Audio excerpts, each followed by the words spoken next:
gracias, de verdad, mil gracias por la invitación. No se imaginan cuánto me alegra, cuánto me produce felicidad poder estar aquí con ustedes. Desde luego que hace un ratito en el ensayo le comentaba a Liliana que qué interesante volvernos a ver, ¿cierto? Aunque sea por este medio tan impersonal, digo yo, porque es que definitivamente el proceso y el acto comunicativo se da es tú a tú, frente a frente, en nuestras relaciones interpersonales diarias, en el quehacer diario, en lo secular, en lo laboral y en todo espacio donde estemos los seres humanos se da ese tipo de interactuación. La verdad, personalmente yo anhelo que haya una tranquilidad, un apaciguamiento de este COVID que nos ha afectado tanto y que de verdad, si bien es cierto, quizás no podamos volver a una realidad normal como la teníamos anteriormente, pues por lo menos que nos permita comunicarnos de una manera más asertiva, con un mayor acercamiento, con mayor responsabilidad, con mayor respeto. La verdad me encanta estar con ustedes, me encanta uno de los sitios donde he trabajado, donde me he sentido en casa, donde me he sentido muy a gusto, donde me he sentido bien recibida. Ha sido justamente en la Clínica de Occidente, de verdad. Muchas gracias de verdad por esta invitación. Y entonces ahora me quedo yo con la pregunta y miren la actitud que voy a tomar en este momento con la comunicación no verbal. Entonces ahora me quedo yo con el interrogante. ¿Qué tantas expectativas les habrán presentado a ustedes? ¿Cierto? Porque le digo ya a Liliana, ya me estoy asustando con las expectativas. ¿Qué tal que finalmente no cumpla con las expectativas que la gente tiene? ¿Cierto? Me imagino que ustedes estarán pensando en comunicación de Carreño, cuando en realidad el título del libro es Urbanidad de Carreño, ¿cierto? Entonces uno dice, ¿cómo así? ¿Comunicación de Carreño? ¿Saben por qué? ¿Alguien quiere intervenir y alguien nos quiere contar de pronto cómo le busca la parte coyuntural al nombre comunicación y al nombre urbanidad?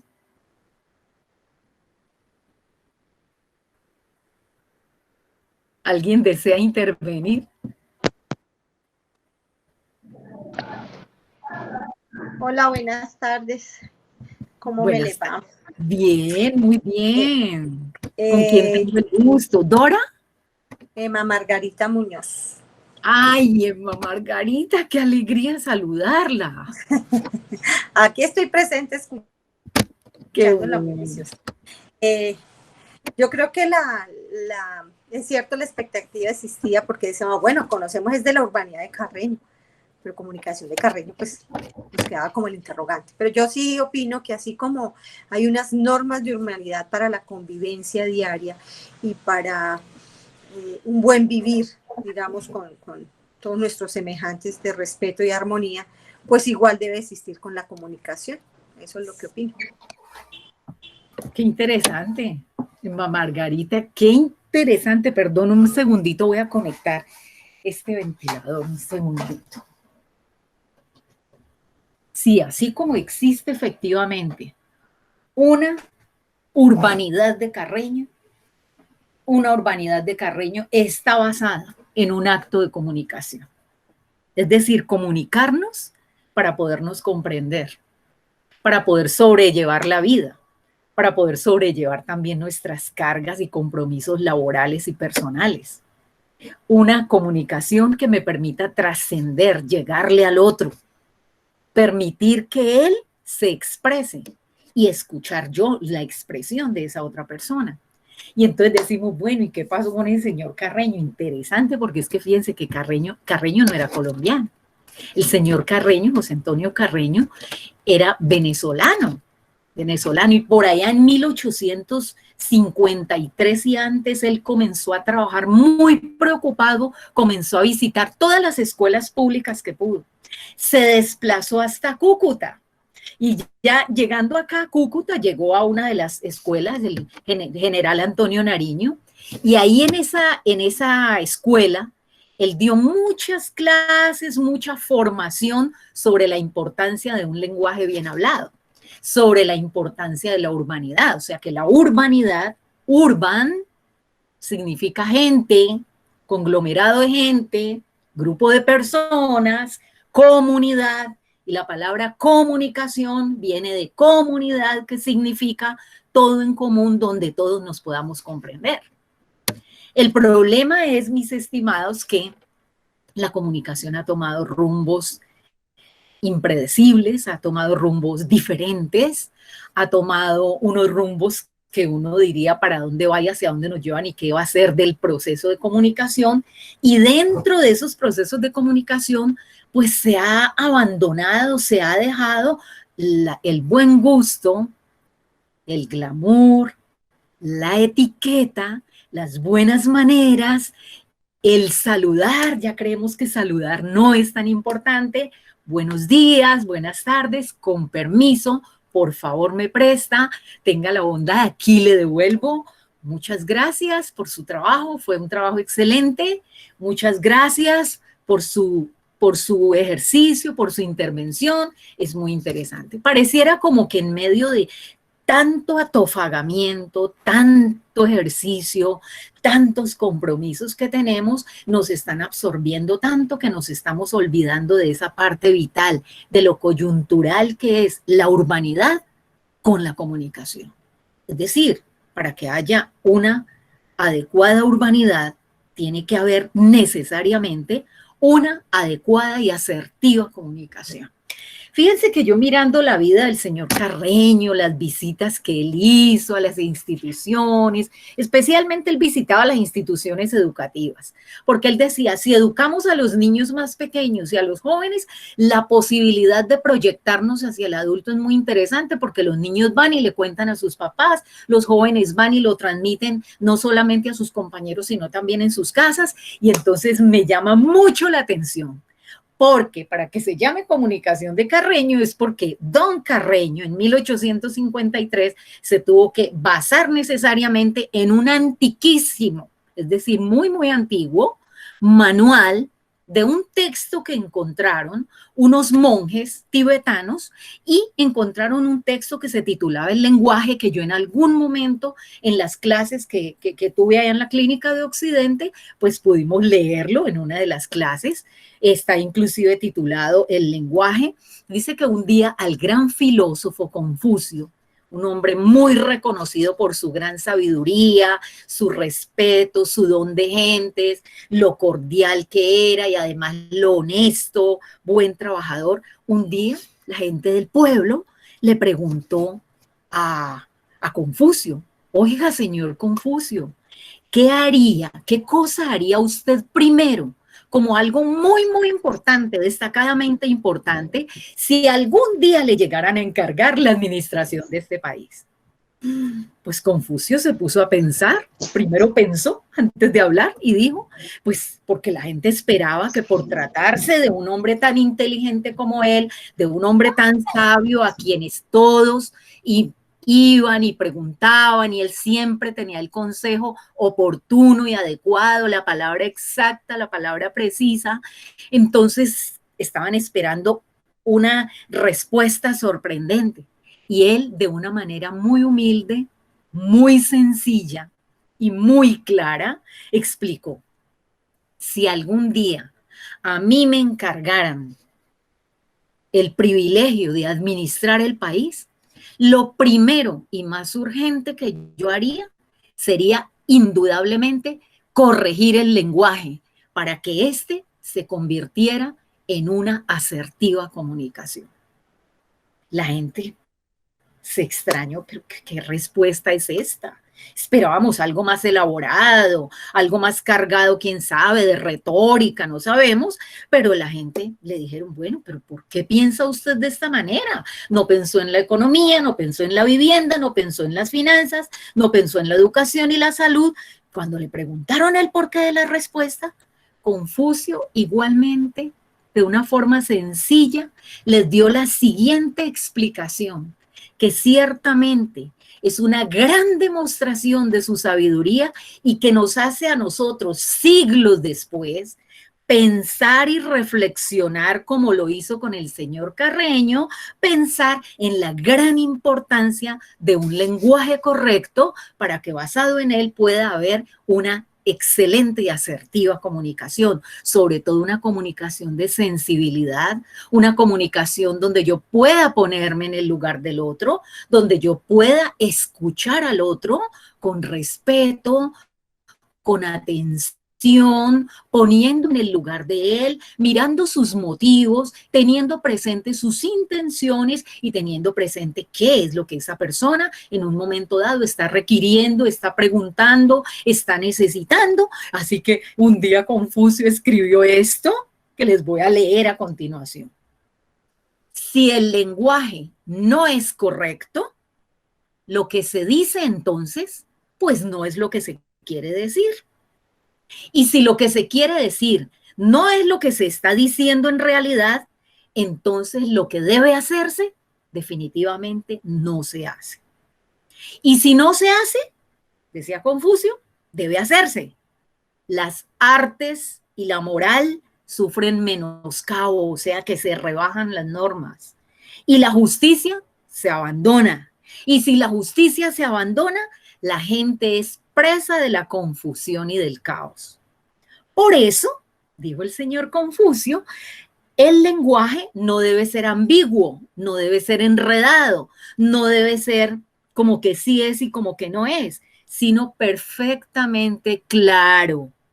De ahí que lo primero que yo haría, si un día me encomendaran la administración del país, sería indudablemente corregir el lenguaje para que haya una buena comunicación. ¿Qué piensan ustedes de esto, mis estimados? Los escucho en esta tarde.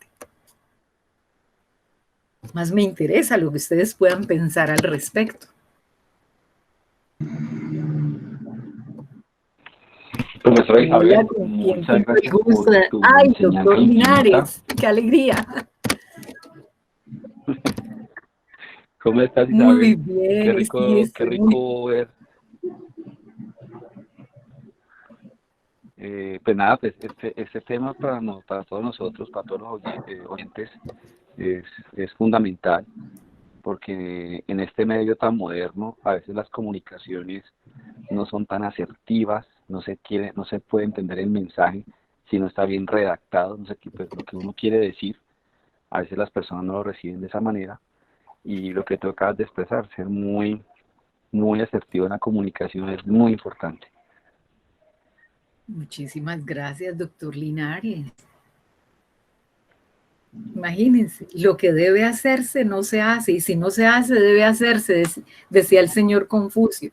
En eso justamente se basó el señor Carreño, para decir que dentro del proceso de la urbanidad tiene que haber obligatoriamente un acto comunicativo responsable que me permita escuchar al otro, que me permita ponerme en el lugar del otro, que me permita pensar antes de hablar y que me permita adicionalmente manejar mi gestualidad, manejar mis movimientos, manejar mi tono de voz, manejar el timbre de la voz, aunque les comento, el timbre de la voz es algo particular de cada ser humano. Es decir, cada persona tenemos un timbre único y especial, así como tenemos huellas digitales distintas, únicas, especiales. Ninguno tiene huellas exactamente iguales a otros, así como tenemos huellas dactilares, plantares diferentes. Asimismo, el timbre de nuestra voz es propio de cada persona, pero la voz, su forma, su expresión, su dicción, la forma de pronunciarla, el tono de la voz, nosotros sí lo podemos manejar. Inclusive, nosotros podemos cambiar cuando queramos.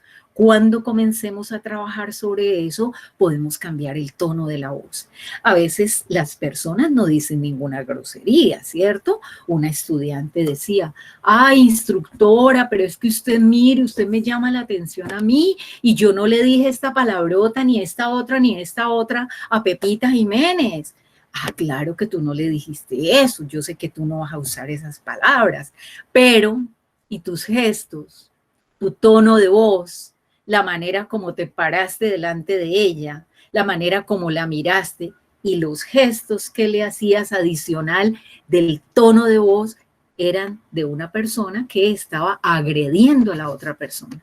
Ah, pero bueno, ella finalmente cayó en la cuenta, tratando de hacer los correctivos necesarios, porque yo creo que no hay un solo ser humano que no tengamos que trabajar permanentemente este acto comunicativo basado también en unas normas de urbanidad que nos deben asistir permanentemente donde quiera que nosotros vayamos. Es que mi acto de urbanidad acompañado del acto comunicativo, yo no solamente lo voy a presentar allá en la empresa, porque es que como allá están todos los médicos y las médicas y el personal, y no, pues, ¿qué dirán? No, no, no, yo tengo que hablar de una manera diferente, pero cuando salgo ya soy otra persona totalmente transformada, totalmente diferente, con un vocabulario pesado, diferente, quizás vulgar, quizás en muchas maneras. Entonces, miren que ahí estoy trabajando una dualidad de personalidad.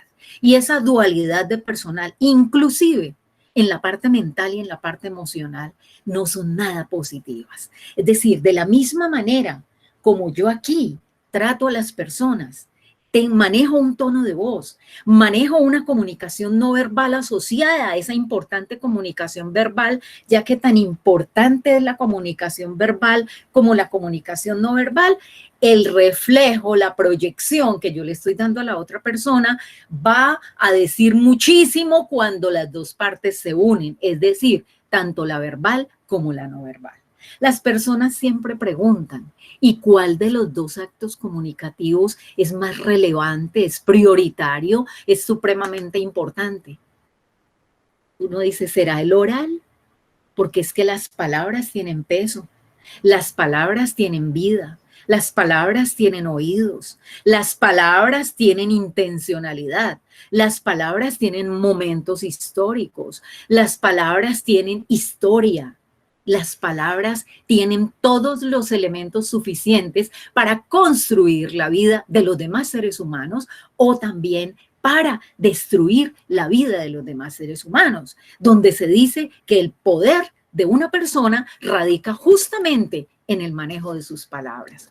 Generalmente los poderosos de todos los países del mundo, ellos conocen muy bien el significado, no solamente el significado semántico de la palabra, conocen la trascendencia que tiene la palabra. Ellos conocen que una de las maneras de adquirir poder, de afianzarme en el poder, de fortalecerme en el poder, es a través de la palabra. Ellos tienen claro que la palabra no es solamente comunicación, no es solamente un documento, no es solamente una respuesta. Ellos tienen claro que la palabra tiene poder para lograr lo que ellos quieran cuando ellos son capaces de manipular a otras personas o cuando son capaces de hacer que los otros lleven a cabo lo que ellos realmente quieren. O sea que, en cierta forma, cada ser humano es un ser humano poderoso.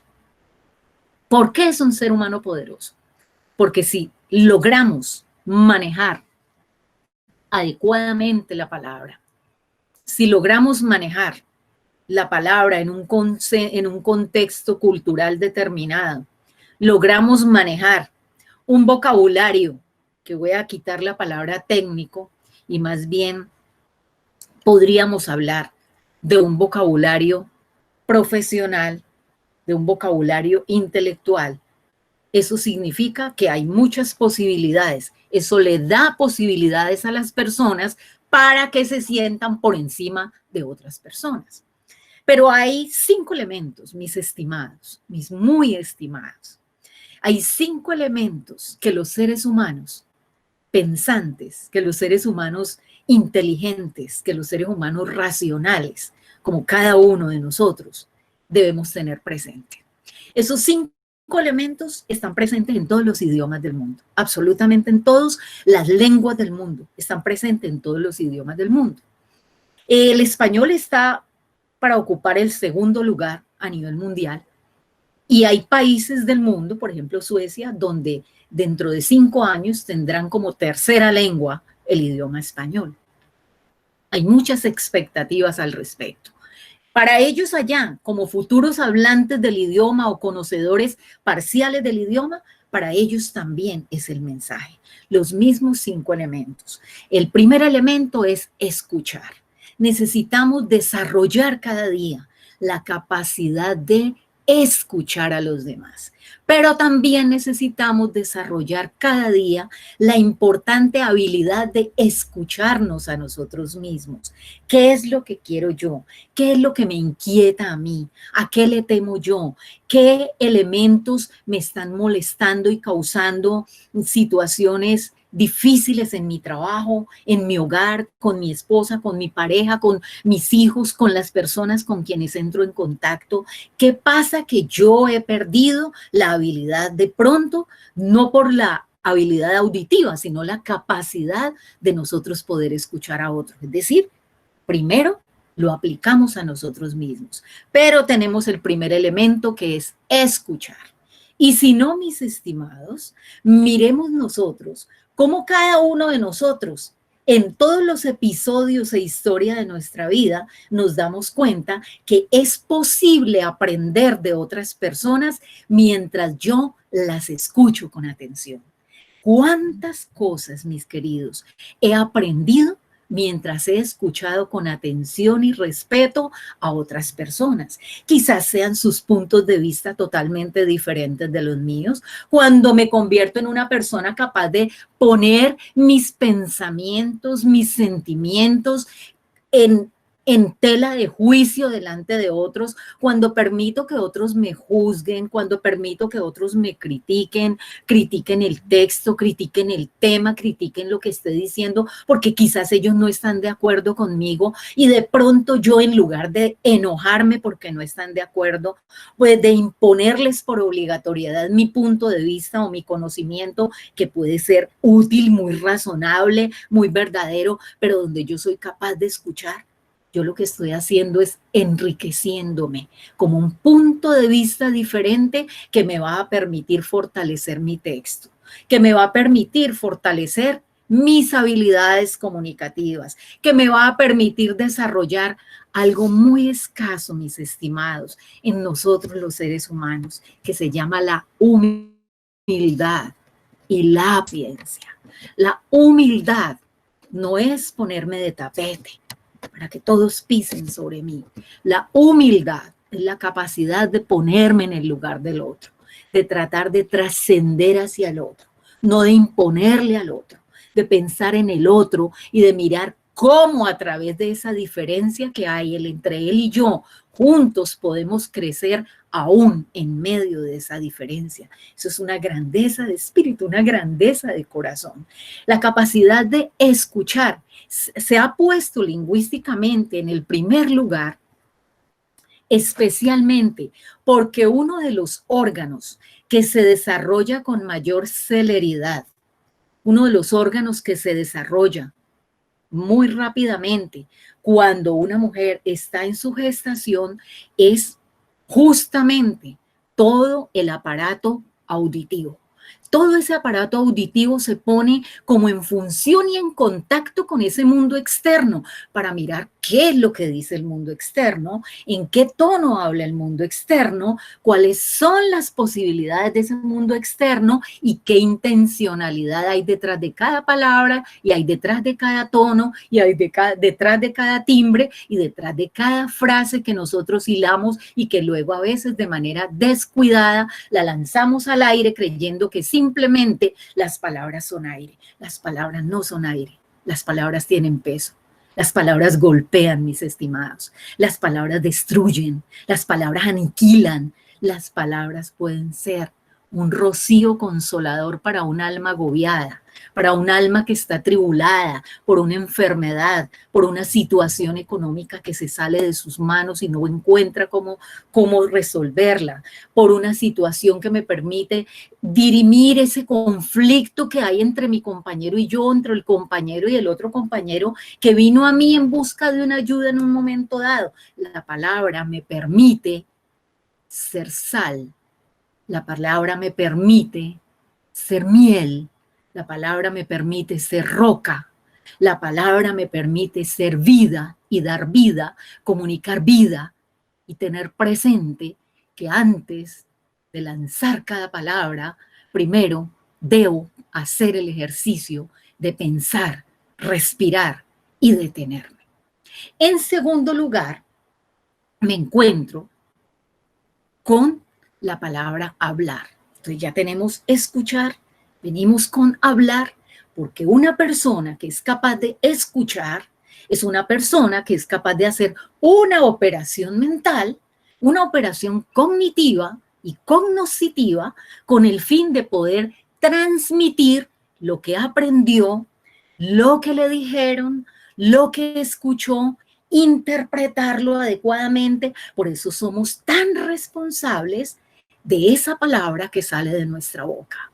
A veces descuidada, a veces en un momento de afán, de rabia, de malestar, dijimos una palabra y no sabemos cuánto ha viajado esa palabra en el tiempo, en la distancia, en las personas, cuánto ha trascendido y qué efectos ha llegado a causar en la otra persona.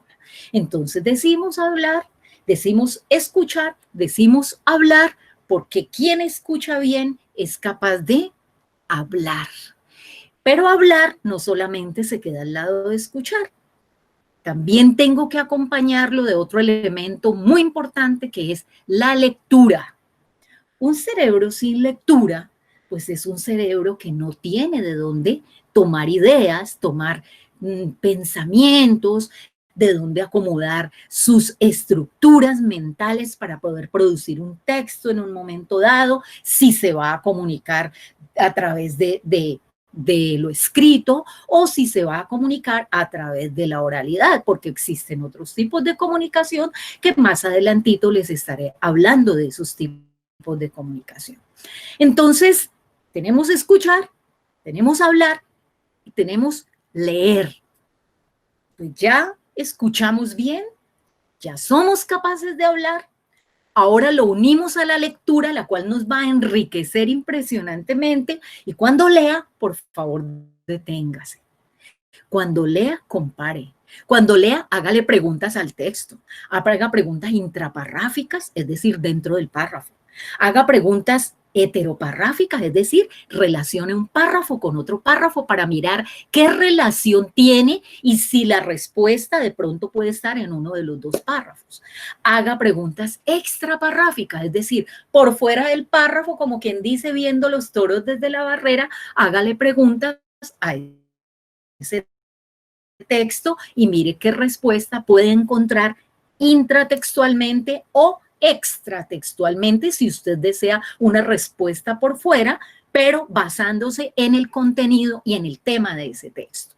Por otro lado, tenemos escuchar, hablar, leer, escribir.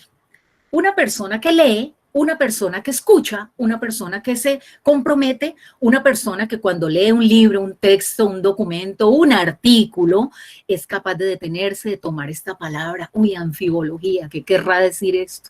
Voy a consultarlo al diccionario. Afortunadamente el diccionario no nos cobra, por lo tanto la consulta debería ser permanente para darle una claridad y para darle ya una estructura mental mejor hecha a esa palabra dentro del párrafo. Cuando usted consulta la palabra, el párrafo como que se le abre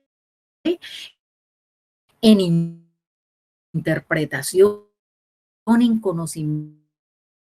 Ya otra persona que quiere decir esto, la doctora Peña me está diciendo esto, claro, es que yo no le entendía, pero ya con esa palabra ya me quedó claro lo que ella quiere decir.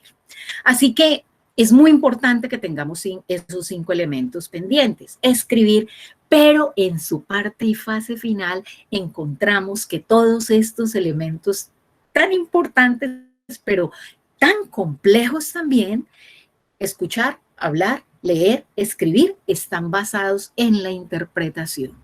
Porque todo lo que hay en su entorno es susceptible de que sea interpretado. Todo lo que está escrito es susceptible de que sea interpretado y reinterpretado. Todo lo que yo escribo es susceptible que no solamente yo, sino que otros que me van a leer, pues también lo puedan interpretar. Lo que leo en los textos, en los libros, en los artículos, en la entrada de la clínica, urgencias, no pase, me está dando a mí un mensaje claro, directo, contundente de que yo no puedo seguir, de que yo no debo seguir.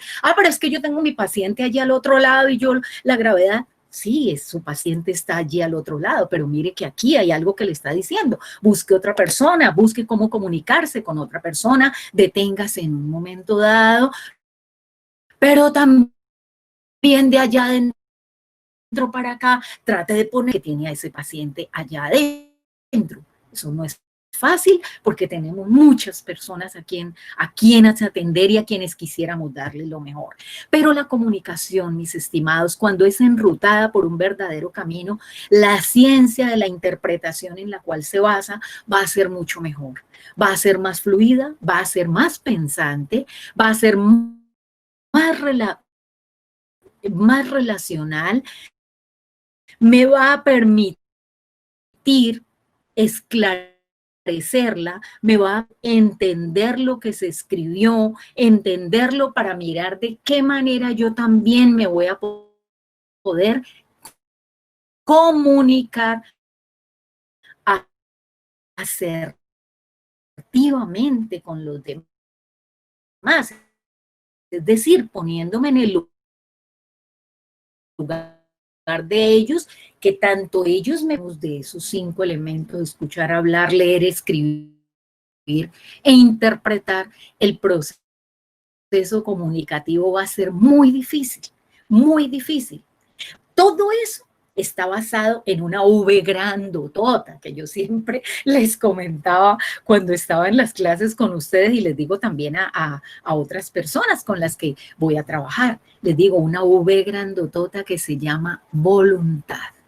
Necesitamos trabajar todos los días de nuestra vida la voluntad, que es aquella capacidad de que aunque yo no quiero, voy a hacer el esfuerzo, voy a trabajarlo, voy a autoeducarme, voy a ponerle sentido lógico a las cosas, voy a tratar de sacar el mayor provecho, el mayor sentido de esto que me está diciendo. Voy a mirar de todo esto que dice Isabel Valencia Puente, esto para qué me sirve en la vida, esto cómo lo voy a aplicar no solamente en mi ámbito laboral, sino muy especialmente en mi vida familiar, en mi vida social, en mi relación con mis vecinos, con el entorno, con la familia de los pacientes, con los trabajadores administrativos, con los médicos con quienes yo entro en contacto y con toda persona con quien yo tenga relación en un momento dado.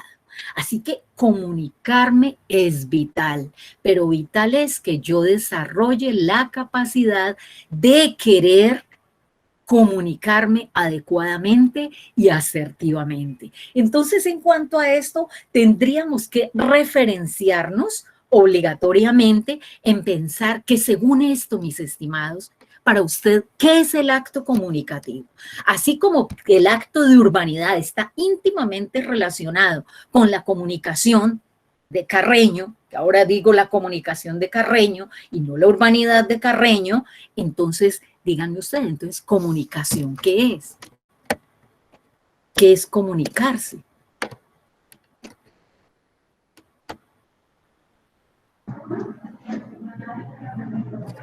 Comunicarse podríamos decir que es transmitir. Comunicarse es transmitir, sí. O un pensamiento, o no solamente un pensamiento, a veces también comunica una emoción.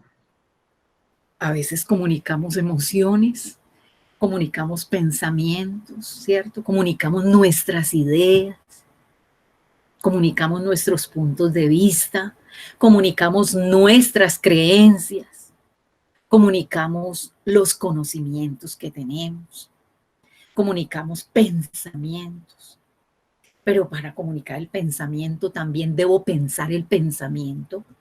Entonces ustedes dirán, esa es la repetición de la repetidera. Claro, en filosofía, la base filosófica es pensar el pensamiento, es decir, no hablar por hablar, sino pensar primero lo que voy a decir y no solamente lo que voy a decir, sino cómo lo voy a decir, a quién se lo voy a decir, por qué se lo voy a decir, para qué se lo voy a decir y qué pretendo yo, qué espero lograr con aquello que yo voy a decir en un momento dado y que considero que es muy importante y probablemente la otra persona a lo mejor no lo considere tan importante y tan trascendental.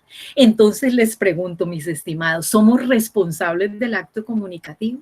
¿Tenemos responsabilidad al comunicarnos con los demás, al mirar al otro, al preguntarle algo al otro?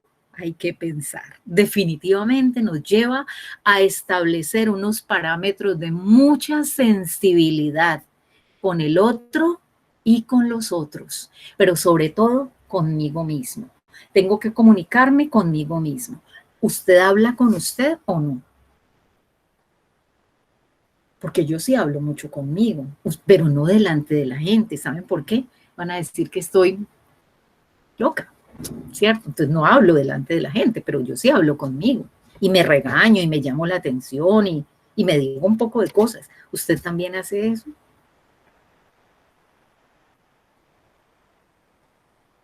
Yo creo que todos hablamos con nosotros, ¿cierto?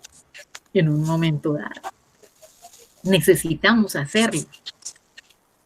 Necesitamos escucharnos también a nosotros mismos, de la manera como también escuchamos a los demás.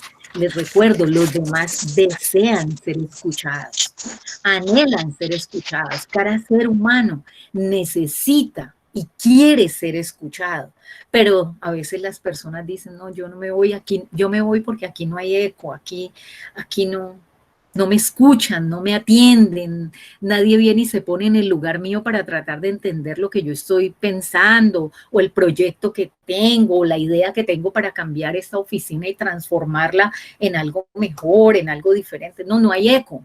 Y probablemente no haya eco porque no hay tiempo, porque no hay la disponibilidad, porque no hay voluntad, porque no hay tiempo, por miles de razones, pero eso tampoco debería amargarnos a nosotros. Bueno, ustedes han dicho que la comunicación es transmitir. ¿Saben qué interesante? Buscando entre todos esas vejeces y esas antigüedades de este idioma por allá, utilizando la palabra coloquial, escarbar, ¿cierto? Han notado que las gallinitas cuando tiran tierra para todo lado, uno dice que las gallinas están escarbando. Bueno, como una gallina, yo también he estado escarbando por allá para mirar la palabra comunicación. Y saben que la palabra comunicación viene de común. La palabra comunicación viene de comunión, de relación, no solo conmigo, sino de relación con el otro. Voy a ponerme mis antiparras para poder ver mejor. Comunión viene de comprensión, viene de la palabra compromiso. Observen ustedes la raíz C-O-M, comprensión, común, compromiso, comunión. Todas ellas están íntimamente relacionadas porque son prácticamente el punto de partida de la palabra comunicación. Ya nosotros teniendo ese concepto claro, más todos los conceptos que a través del tiempo hemos venido pues trabajando y hemos venido conociendo, porque leemos, porque en la escuela y en la universidad, bueno, escuela también es universidad, en el instituto, en los lugares donde hemos estado, nos han enseñado, ¿cierto? Entonces, esa comunicación se divide en dos grandísimos elementos, tan importante el uno como importante el otro. Casi que el uno no puede vivir sin el otro. O sea que son interdependientes. El uno depende del otro, pero hay algunos que golpean más que el otro en un momento dado.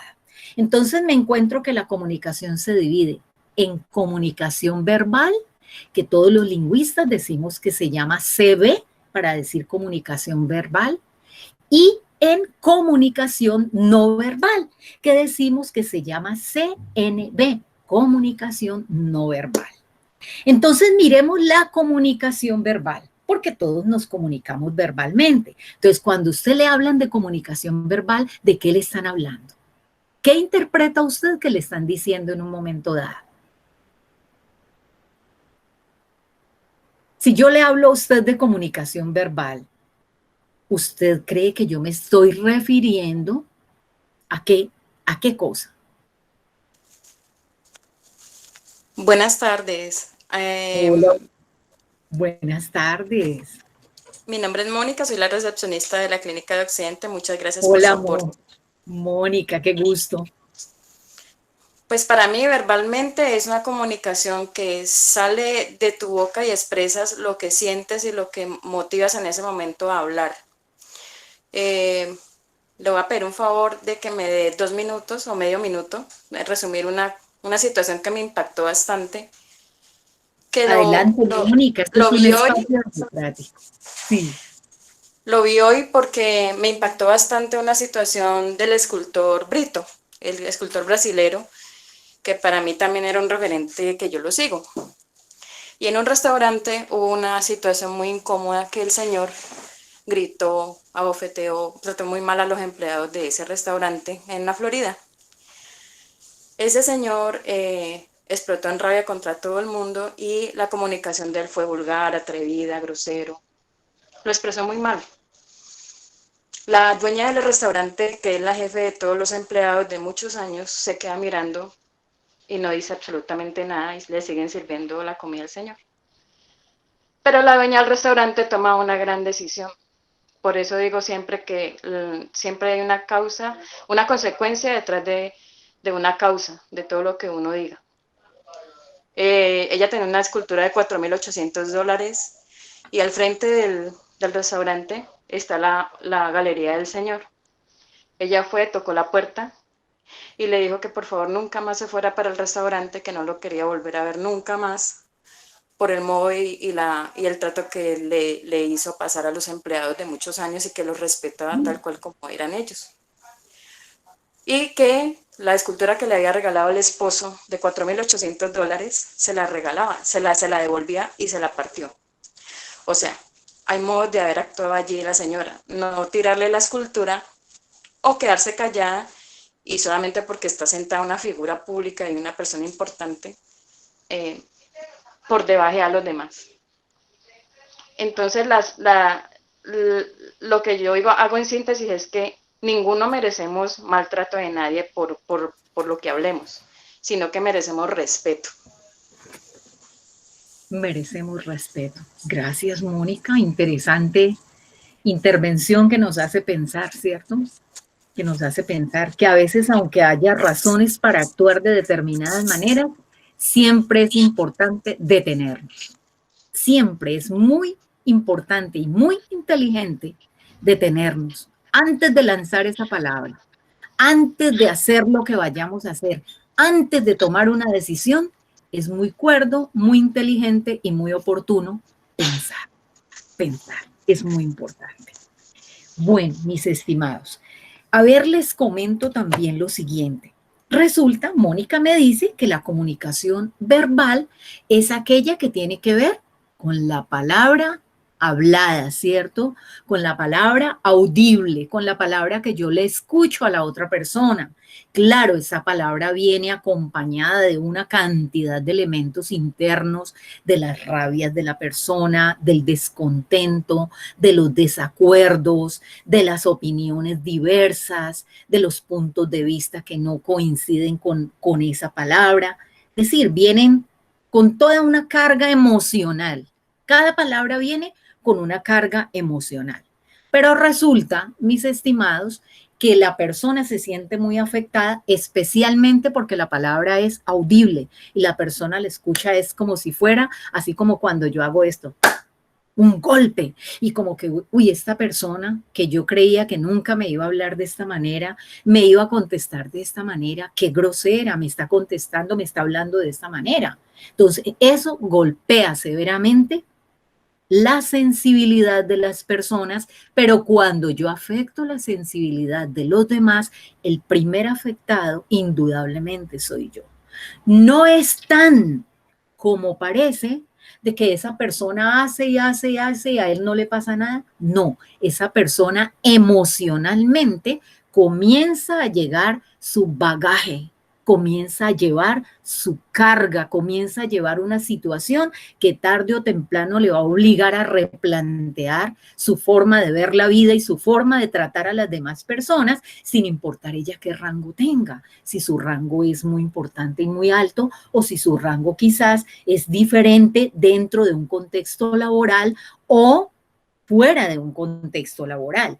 Pero la comunicación verbal no es solamente oral. Claro, uno habla la palabra verbal, dice la palabra verbal y siempre nosotros tendríamos como la idea de que estamos dirigiéndonos a la parte oral, la oratoria, la oralidad, la capacidad de producir palabras y que otros puedan escuchar, puedan entenderme, si mi lenguaje es claro, si tengo buena dicción, si mi pronunciación es adecuada, es acertada y yo puedo entender el mensaje. Si la persona va a una velocidad que no me permite entender ni hilar un tema con el otro, ni relacionarlo con el otro. Si la persona habla tan despacio que la persona me puede aburrir de la manera tan despacio como habla, si el lenguaje es completamente plano, donde él habla todo el tiempo en el mismo tono, en la misma voz, pues finalmente yo voy a terminar durmiéndome y voy a perder el interés de eso tan importante que quizás la persona tenga para transmitirme a mí. Pero resulta que la oralidad no es solamente comunicación verbal. Hay otros dos elementos que también son importantísimos y que son y pertenecen a la comunicación verbal, y ese elemento es la escritura. Por eso en el ejercicio anterior que les mencionaba, escuchar, hablar, leer, escribir y posteriormente interpretar, basado en la voluntad de querer hacerlo cada día mejor, responsabilizándome tanto de la manera como hablo, de comunicación verbal, no verbal y también de mi escritura. La escritura forma una parte importante o constituye una parte importante porque lo que queda escrito se convierte posteriormente en la historia de una institución. Lo que queda escrito, todo lo que, las epicrisis que ustedes escriben, los documentos tan interesantes, los diferentes formatos que manejan allá, los que se manejan en el SENA, los que se manejan en las otras instituciones, en Univalle, son documentos para la historia. Por eso, mis estimados, yo no puedo hablar de cualquier manera. Primero, porque yo no soy cualquier cosa. Segundo, yo no puedo escribir de cualquier manera. Segundo, porque yo tampoco soy cualquier cosa para escribir de cualquier manera. Tengo que asistirme de mirar qué es lo que estoy escribiendo, de mirar qué es lo que estoy hablando, de mirar cómo lo estoy haciendo, de mirar si el lenguaje, las palabras, el sentido de lo que yo quiero transmitir es realmente lo que la otra persona me está comprendiendo, me está entendiendo, si el mensaje realmente está llegando al destinatario y finalmente va a cumplir el objetivo para el cual sale de su emisor a través de cualquiera de los diferentes importantes canales de comunicación que existen. Entonces ya tengo que la oralidad, o sea, el arte de hablar, porque es todo un arte, es toda una ciencia saber hablar bien para que otro me entienda, ponerme en el lugar del otro. Entonces, la oralidad es comunicación verbal. La escritura, que son los dueños de este idioma, han dicho que todo lo que tenga que ver con el lenguaje de signos se constituye en comunicación verbal y no en comunicación no verbal. Y entonces uno dice, wow, ¿cómo así? Sí, señores, los lenguajes de signos que antes podríamos clasificarlos en la comunicación no verbal han quedado a partir del mes de marzo de 2020, han quedado dentro de la comunicación verbal. Por eso se dice que si la persona que no tiene la capacidad de hablar, por ejemplo, los mudos, que no tienen esa capacidad de hablar por diferentes disfunciones que haya en su organismo o porque su capacidad auditiva pues nunca se desarrolló, entonces nunca desarrollaron la capacidad del habla, aunque en algunos casos se ha visto que hay personas que no escuchan bien, pero que son capaces de hablar, puede que no perfectamente, pero se hacen entender. El lenguaje de los signos ahora pertenece a la comunicación verbal porque a través de esos signos ellos comunican. Esa es la escritura de ellos en la voz de ellos. Esa voz debe ser oída, esa voz debe ser respetada, esa voz debe ser valorada. Es tan importante como aquellos que podemos tener la capacidad superior de poder hablar, de poder expresarnos, de poder decir, de podernos dirigir a los demás, porque es una capacidad importantísima. Entonces ya tenemos la oralidad, tenemos la escritura y tenemos el lenguaje de señas que pertenecen a la comunicación verbal. Y ahora miremos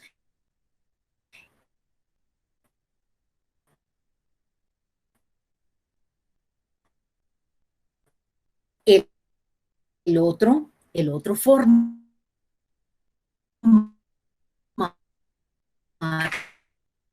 que se llama comunicación no verbal. La comunicación no verbal, necesitamos respetar la autoridad, respetar los títulos, respetar a las personas que estudiaron, que tienen la experiencia, pero también necesitamos hacernos suave. Dice, el ritmo de nuestra voz, o sea, la velocidad a la cual vamos, también dice y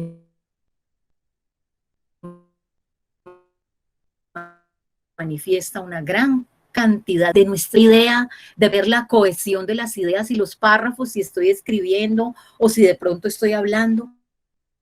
El volumen de la voz, hablo demasiado fuerte, demasiado gritado, demasiado, la gente se aturde porque me están escuchando y me escuchan pero como con miedo, porque qué temor, como habla, como que es gritado, como que es todo el tiempo con ese volumen alto, pero puede ser que el volumen sea demasiado bajo y entonces al ser demasiado bajo yo puede ser que sienta inseguridad, qué miedo, voy a hablar acá ahora ante los de la clínica, qué voy a decir, cómo comienzo el tema, entonces el temor hace que yo baje la voz y entonces eso la gente lo está entendiendo, pero si yo la amplío, la subo demasiado, también están interpretándome como una persona agresiva. El timbre de mi voz es particular, así como el timbre de voz de Paola Andrea, así de Joana Caicedo, de Joana Carreño, de Isaí Rey, de Emma, de Diego, de Yuset, de cada una de las personas, del doctor Linares, cada uno tenemos un timbre de voz único, maravillosamente único. Por eso cada ser humano es único. Tú eres único, tú eres única. Yo también. No tenemos con quién compararnos en esta vida. No tenemos con quién compararnos. Así de únicos, de irrepetibles, de especiales, así de singulares somos cada uno de nosotros. ¡Qué maravilla! Y asimismo debería ser nuestro acto comunicativo, así de responsable, así de maravilloso, que le pueda llegar a la otra persona. Ah, que esa es una persona muy difícil, muy grosera, yo por eso le hablo así. Revise su comunicación con esa persona. Quizás esa persona está esperando de usted encontrar un referente importante de quién poderse pegar, a quién poderse parecer, y quizás usted sea el referente para el cambio de esa otra persona. Quizás yo sea el referente para el cambio y la mejora de esas otras personas que me están rodeando a mí. Que el niño es muy agresivo. Cuanto más le gritemos al niño, el niño más levantará la voz. Que el niño se enfurece con nada. Usted trátelo de la manera como el niño debería ser tratado, sin los mismos gritos, no le devuelva de lo mismo, porque si usted le devuelve de lo mismo, usted se convierte en el referente de ese niño, de ese joven, de ese adolescente rebelde, de esa persona con la que usted trabaja y que no sigue los parámetros que están establecidos allí. Por lo tanto, ese timbre, me devuelvo al timbre, es particular. Con ese timbre yo no puedo manipular, con ese volumen no debo manipular, pero hay una forma como muchas veces que se convierte en una acción de manipulación y son los silencios. Los silencios en el acto comunicativo de estudiantes, por ejemplo, en el SENA, yo veo que todos están hablando y todo, yo me quedo callada porque también los muchachos tienen cosas que quieren decirse y pues yo les doy el espacio para que ellos se abran camisa de fuerza. Y entonces yo me quedo callada y mira, yo observo y me sonrío con ellos y ellos a veces ni acatan que yo, de pronto alguno de ellos, miren muchachos, pero si la instructora está esperando es que hagamos silencio. Mire, ay instructora, qué pena, es que nosotros estábamos como en otro cuento. Eso es entendible, eso es aceptable y pasable. Pero hay espacios donde no se puede permitir esas cosas. Por urbanidad de Carreño, hay espacios donde definitivamente yo debo entrar en silencio, hay espacios donde definitivamente yo tengo que manejar un volumen de voz, un tono de voz determinado, un tono de voz suave, el paciente me escucha, el paciente puede estar nervioso por causa del diagnóstico que recibió y que no esperaba y que lo llegó como una sorpresa, y el timbre de mi voz unido al tono de mi voz puede darle la tranquilidad a ese paciente o puede generarle suprema angustia a ese paciente o a ese familiar de ese paciente. Pero en el caso de los silencios, el silencio se da porque es una forma de hacer un llamado de atención. Si yo tomo, por ejemplo, esta actitud y me quedo mirándolos a todos y no digo nada, van a decir, uy, ¿qué le pasó a esta señora? ¿Se enojó? ¿Qué le sucedió en un momento dado que se quedó tan callada? Puede ser que yo esté dando espacio para que la gente piense en el tema, analice el tema, lo compare, mire qué elementos va a tomar para que aplicarlos en su vida personal y en su vida laboral, mire bien para qué le va a servir eso. Entonces los tonos, aquí hay algo, alguien me escribió algo aquí, quiero mirar. Un momentito y ya les comento. Pero los tonos deben saberse usar a pesar de que sea fuerte. No debe sobrepasar el punto de llegar a agredir, porque eso suele suceder, dice Angélica, ¿no? Dice, ajá, muy bien, Angélica, muy interesante lo que dice aquí. Tenemos que manejar el tono. Claro, necesitamos, es justamente lo que nos convoca, mis estimados, en que ese proceso de comunicación, sea oral, o sea escrito, o sea de cualquier otra manera como te comuniques, le llegue a la otra persona sin agresiones, sin hacer notar de que yo soy superior a él, de que yo soy el que o la que mando aquí, que la persona lo tenga claro, pero que no se sienta apabullado y no se sienta relegado a un último plano porque yo me comunico de X o de determinada manera con esa persona. Entonces el timbre, cada uno tenemos un timbre único, dijimos. sea que no hay dos timbres iguales, pueden ser parecidos. Por ejemplo, a veces mi hermana habla y otra persona me dicen, ay, pensé que era Ana Beatriz, o pensé que era usted, no, y resulta que es mi hermana. Los timbres pueden ser parecidos por cuestiones de familiaridad, de genética, de escucharnos permanentemente, y uno como que adopta algo que se llama desinencia en este idioma. Desinencia es como esas subiditas y bajaditas que le hacemos al idioma para tratar de que ese mensaje le llegue a las personas como a mí me gustaría y como yo quisiera que ese mensaje fuera interpretado. Entonces, el timbre es único. Pero lo que sí tenemos que trabajar diariamente es el tono de la voz, la velocidad o ritmo, ni demasiado rápido, ni demasiado lento, el volumen que no sea muy alto, ni que sea demasiado bajo, mirar cómo vamos a manejar los silencios, qué quiero yo decir con los silencios, porque a veces cuando los papás se quedan callados, uy, como que los hijos dicen, uy, ¿qué pasó? Mi papá, mi mamá están enojados, se quedaron muy callados, no dicen nada. Este silencio me tiene asustado, dicen los adolescentes, porque no están diciendo nada. Pero el timbre forma parte de cada uno de nosotros. Y me encuentro que ese tipo de comunicación, tono, velocidad, ritmo, volumen, silencios, timbre, se llama comunicación paralingüística. Paralingüística, imagínense.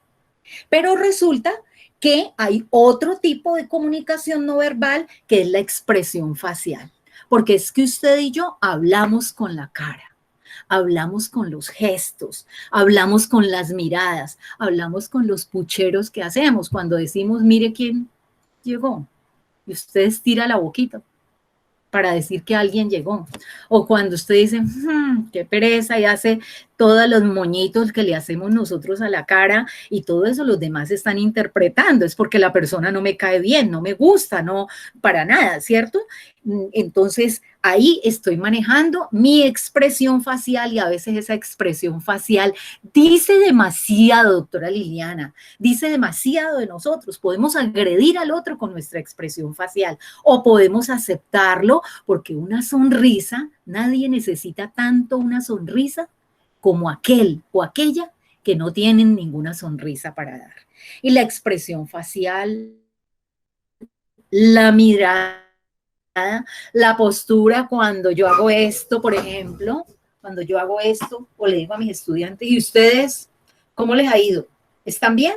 Es un gesto agresivo y otros gestos, porque ya se nos acabó el tiempo, ¿cierto? Entonces, esos gestos pueden ser de mucha agresividad. La proximidad. Entonces yo digo que la proximidad es el respeto a la distancia que yo debo manejar con cada persona con quien yo me contacte. Si yo acabo de conocer a una persona, hay personas que son muy queridas, muy amables y que uno de verdad quiere irles y darles un abrazo y apapacharlas como decimos, ¿cierto?